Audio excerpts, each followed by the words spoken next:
ఒకరోజు ముగ్గురు ఫ్రెండ్స్ ఒక చెట్టు కింద కూర్చొని సరదాగా మాట్లాడుకుంటున్నారు. అలా సరదాగా మాట్లాడుకుంటూ అందులో ఒకడు అడిగాడు, ఒరేయ్, సడన్ గా మనకి ₹1,00,00,000 లాటరీ వస్తే మీరు ఏం చేస్తారా అని. అందులో మొదటివాడు చెప్పిన ఆన్సర్ చాలా నార్మల్ గానే అనిపించింది. రెండో వాడు చెప్పిన ఆన్సర్ కూడా కామన్ గానే అనిపించింది.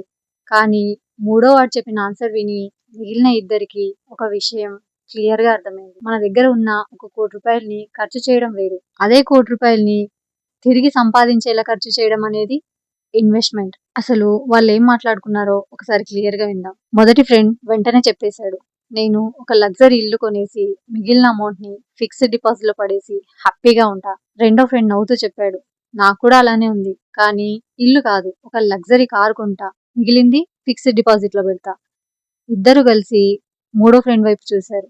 మరి నువ్వు? మూడో ఫ్రెండ్ చిన్నగా నవ్వుకుంటూ చెప్పాడు, మా ఇంట్లో ముగ్గురికి వేరువేరు కోరికలున్నాయి. మా ఆవిడకి లగ్జరీ ఇల్లు కొనాలనుంది, మా అబ్బాయికి లగ్జరీ కార్ కొనాలనుంది, మరి నాకేమో ఆ అమౌంట్ ని ఇన్వెస్ట్మెంట్ చేయాలనుంది. మేము ముగ్గురం కూర్చొని ఎవరి కోరిక ముందు తీర్చాలో ఒక ఓటింగ్ పెట్టుకుని డిసైడ్ చేసుకుంటాం. అప్పుడు ఆ ఇద్దరు ఫ్రెండ్స్ క్యూరియస్ గా అడిగారు, సరే చెప్పు, ఫస్ట్ మీ ఆవిడ పేరు వస్తే ఏం చేస్తారు? అప్పుడు ఆయన మొదలు పెట్టాడు, నేను ఆ ₹1,00,00,000 ఒక 5-6 పోర్షన్స్ ఉన్న ఒక 2 అంతస్తుల బిల్డింగ్ కొంటాను. ఆ బిల్డింగ్ మీద ప్రతి నెల అద్దె వస్తుంది.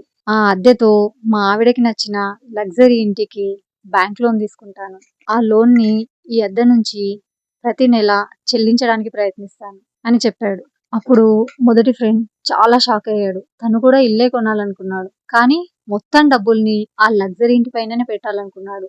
అసలు ఇలాంటి ఆలోచనని తన మైండ్ కి రాలేదు.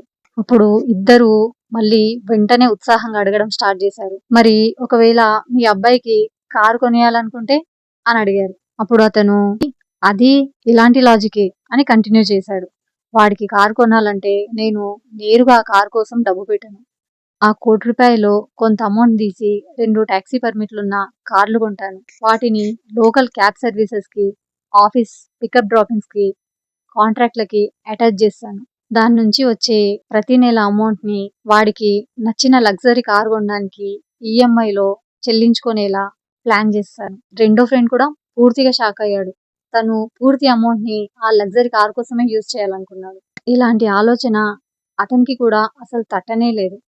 ఇద్దరు ఇప్పుడు ఆసక్తిగా అడిగారు, నీకు ఇన్వెస్ట్మెంట్ కావాలి కదా, దాని సంగతి ఏంటి అని చెప్పేసి అడిగారు. అప్పుడు మూడో ఫ్రెండ్ చెప్పాడు, నేను నా దగ్గర ఉన్న అమౌంట్ ని ర్యాండమ్ గా ఇన్వెస్ట్మెంట్ చేయను, ఒక సిస్టమ్ ప్రకారం 4 భాగాలుగా విడదీస్తాను.